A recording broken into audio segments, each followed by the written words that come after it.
दोस्तों, सब्सक्राइब करिए हमारे YouTube चैनल जिस लाइव लर्निंग को और बेल आइकन को दबाइए, जिससे कि आपको आने वाले सभी नोटिफिकेशन मिलते रहें। Hello friends, welcome to my YouTube channel cheese live learning. जैसा कि आप सभी को पता है कि हमारे कॉमर्स के एमसीक्यूज़ की न्यू सीरीज़ स्टार्ट की गई है, जिसका पार्ट फर्स्ट जो है वो मैं कल अपलोड कर चुकी हूँ। आज मैं इसका पार्ट सेकंड लेके आई हूँ, जो कि कॉमर्स से रिलेटेड जितनी भी एग्ज़ाम्स होती है ये आपको उन सभी में काम आएगा, चाहे वो 11th-12th की एग्ज़ाम हो, बीकॉम हो, एमकॉम हो, नेट एग्ज़ाम हो, या कॉमर्स के बेस पे जितनी भी कॉम्पिटिटिव एग्ज़ाम होती है ये उन सभी में बहुत ही काम आएगा। ये वेरी वेरी इंपॉर्टेंट क्वेश्चन है, जो कि इससे पहले कई एग्ज़ाम्स में आ चुके हैं, तो उसी की बेस पे मैंने ये क्वेश्चन सिलेक्ट किए हैं। तो हमारा जो आज का फर्स्ट क्वेश्चन है वो है, वैज्ञानिक प्रबंधन के जनक कौन है। तो वैज्ञानिक प्रबंधन के जनक कौन है, हमें ऑप्शन दे रखे हैं 4। ए दे रखा है हेनरी फेयोल, बी दे रखा है एल्टन मेयो, सी दे रखा है चेस्टर्ड बर्नार्ड और डी दे रखा है एफ.डब्ल्यू. टेलर। तो आप लोगों ने जो अपना आंसर है वो टिक कर लिया होगा। इसका जो सही आंसर है वो है डी, एफ.डब्ल्यू. टेलर। आप लोग भी मेरे साथ अपना जो आंसर है वो सिलेक्ट करिए और लास्ट में आप देखिएगा कि आपको 20 में से कितने आप स्कोर करते हैं। तो हमारा सेकंड जो क्वेश्चन है वो दे रखा है, एक कंपनी के सचिव की नियुक्ति की जाती है। तो एक जो कंपनी होता है उसके सचिव की नियुक्ति किसके द्वारा की जाती है। ए दे रखा है प्रमोटर, बी दे रखा है निदेशक मंडल, सी दे रखा है डिबेंचर धारक और डी दे रखा है सरकार। तो इसका जो सही आंसर है वो है बी, निदेशक मंडल। निदेशक मंडल द्वारा कंपनी के सचिव की नियुक्ति की जाती है। अब हमारा क्वेश्चन नंबर 3 है वो है, बोनस शेयर जारी किए जाते हैं। जो बोनस शेयर होते हैं वो किसके द्वारा जारी किए जाते हैं। ए दे रखा इक्विटी शेयर धारक, बी दे रखा वरीयता शेयर धारक, सी दे रखा डिबेंचर होल्डर्स और डी दे रखा है सुरक्षित लेटर्स। तो इसका जो सही आंसर है वो है ए, इक्विटी शेयर धारक। इक्विटी शेयर धारक द्वारा बोनस शेयर जो है वो जारी किए जाते हैं। तो आप लोगों ने देख लिया होगा कि आपके कितने क्वेश्चंस सही गए हैं, और अगर रॉन्ग भी गए हैं कुछ, तो आप आगे अपना और अच्छा स्कोर कर सकते हैं। हमारा क्वेश्चन नंबर 4 है वो है, एक कंपनी के सचिव की देयता है। जो एक कंपनी होता है उसके सचिव की कितने डेबिटर्स होती है। ए दे रखा संविधानात्मक केवल, बी दे रखा वैधानिक केवल, सी दे रखा सिविल केवल और डी दे रखा दोनों संविधानात्मक और वैधानिक। तो इसका जो सही आंसर है वो है डी, दोनों संविधानात्मक और वैधानिक दोनों ही उस कंपनी के सचिव की देयता होती है। अब हमारा जो क्वेश्चन नंबर 5 है वो है, भारतीय जीवन बीमा कंपनी का राष्ट्रीयकरण किस वर्ष में किया गया था। ए दे रेखा 1870, बी दे रेखा 1956, सी दे रेखा 1960 और डी दे रेखा 1966। तो इसका जो सही आंसर है वो है भी 1956। अब हमारा जो क्वेश्चन नंबर 6 है वो है, मेमोरेंडम ऑफ एसोसिएशन में शामिल है। तो हमारा जो मेमोरेंडम ऑफ एसोसिएशन होता है उसमें क्या शामिल है। ए दे रेखा ऑब्जेक्टिव क्लोज, बी दे रेखा नाम क्लोज, सी दे रेखा कैपिटल क्लोज और डी दे रेखा उपरोक्त तो सभी। तो इसका जो सही आंसर है वो है डी, उपरोक्त सभी। तो एक कंपनी का जो मेमोरेंडम ऑफ एसोसिएशन होता है उसमें ऑब्जेक्टिव क्लोज होते हैं, नाम क्लोज होता है और कैपिटल क्लोज होता है, ये चारे ही होते हैं। अब हमारा जो 7th नंबर का क्वेश्चन है वो है, संगठन का सबसे पुराना रूप कौन सा है। ए दे रखा लाइन, बी दे रखा लाइन और स्टाफ, सी दे रखा कार्यात्मक और डी दे रखा है मैट्रिक्स। तो इसका जो सही आंसर है वो है ए, लाइन। अब हमारा जो क्वेश्चन नंबर 8 है वो है, डायरेक्शन में किसे महत्व दिया गया है। तो ए है मशीनों के लिए, बी है कागज काम करने के लिए, सी है आदमी को और डी दे रखा उत्पादन के लिए। तो इसका जो सही आंसर है वो है आदमी को। यानी डायरेक्शन यानी दिशा, डायरेक्शन का मतलब है दिशा निर्देश। तो जो कंपनी होती है उसमें दिशा निर्देश जो होती है वो किसको दी जाती है, वो दी जाती है मैन पावर को, आदमी को। अब हमारा क्वेश्चन नंबर 9 है वो है, मानक लागत एक तकनीक है। तो मानक लागत जो है वो एक कौन सी तकनीक है। ए दे रखा है योजना, बी दे रखा है आयोजन, सी दे रखा है समन्वय और डी दे रखा है नियंत्रण। तो इसका जो सही आंसर है वो है डी, नियंत्रण। तो जो मानक लागत है वो एक नियंत्रण की तकनीक है। अब हमारा क्वेश्चन नंबर 10 है वो है, निगमन से पहले लाभ कैसे माना जाता है। ए दे रखा रेवेन्यू रिजर्व, बी दे रखा है सीक्रेट रिजर्व, सी दे रखा कैपिटल रिजर्व और डी दे रखा है जनरल रिजर्व। तो इसका जो सही आंसर है वो है सी, कैपिटल रिजर्व। निगमन से पहले जो लाभ होते हैं उसे कैपिटल रिजर्व माना जाता है।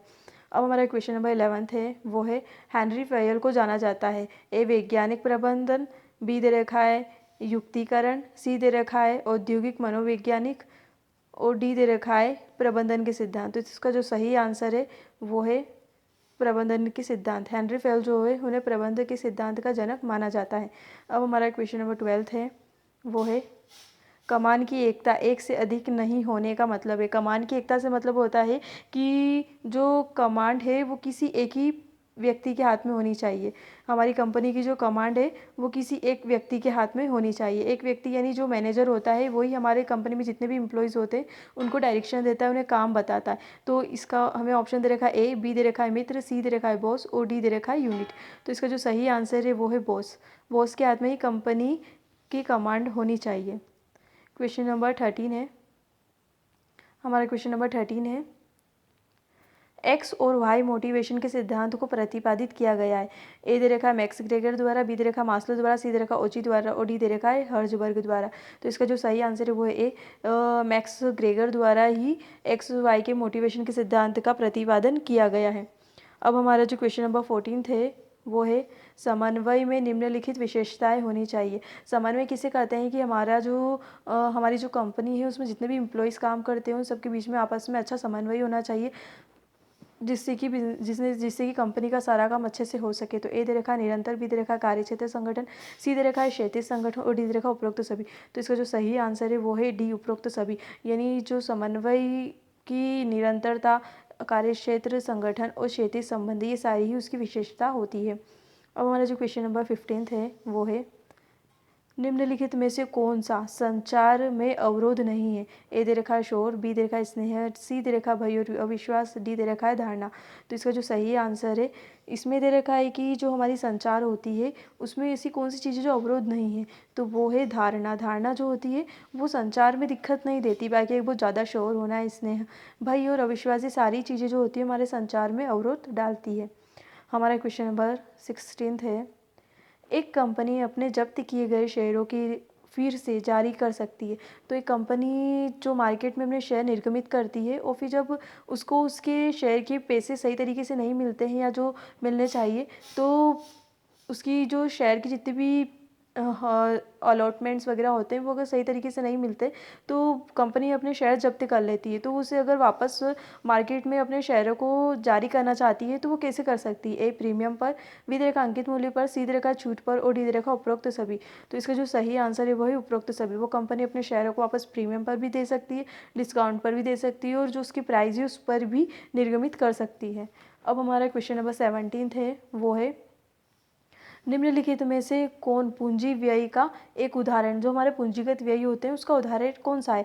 ए है बीमा प्रीमियम, बी है कर और कानूनी व्यय, सी है मूल्यह्रास और डी है मशीनरी के आयात पर कस्टम ड्यूटी। तो इसका जो सही आंसर है वो है डी, मशीनरी के आयात पर। जब हम मशीनरी खरीदते हैं, इंपोर्ट करते हैं तो उसके आयात पर जो भी कस्टम ड्यूटी लगती है उसे हम पूंजीगत व्यय कहते हैं।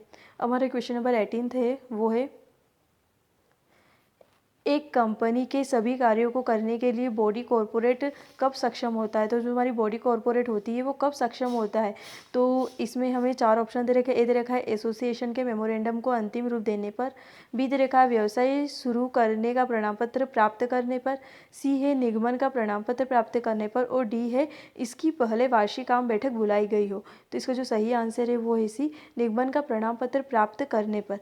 अब हमारा जो क्वेश्चन नंबर 19 है वो है, एक सहकारी लेखा परीक्षक लेखा परीक्षा फॉर्म जो होता है वो अपने काम शुरू करता है।